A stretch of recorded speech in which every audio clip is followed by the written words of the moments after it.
You know that joke about men leaving to the store to go get milk and never coming back?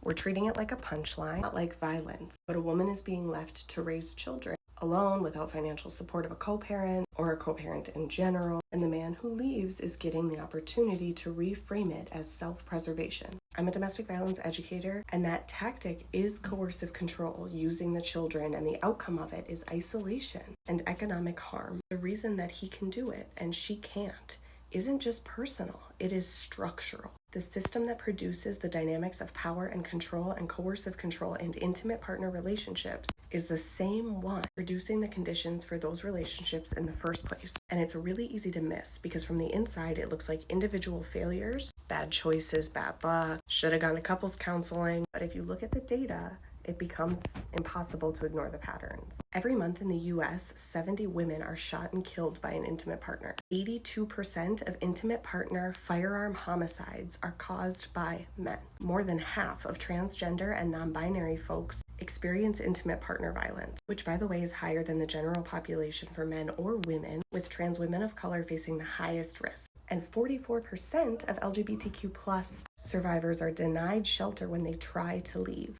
15 million children are actively being impacted by domestic violence in the US right now. Child abandonment, parental contempt, public hatred for the mothers of their children in comment sections. That is all violence, and it all contributes to that data. Power and Control Wheel maps out the different tactics used by abusive partners.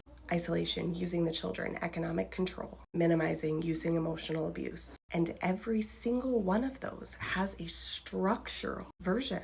This whole system doesn't just create the circumstances for violence, it also blocks the exits for leaving. But that's also the other uncomfortable part. The system does not harm everybody equally. Men are conditioned into roles that harms them emotionally and harms their families relationally. But those same exact roles also comes with structural rewards, authority, mobility, the presumption of credibility. And really, I don't mean that as an accusation. It's an explanation for why the systems of change move so slowly. And the kids are watching all of it. Children who witness violence between parents are at a greater risk of being violent and choosing violent partners. And most people do not have access to resources. Women blaming men and men blaming women is not a coincidence. It is exactly by design. We have a huge accountability issue. We cannot dismantle what we refuse to see.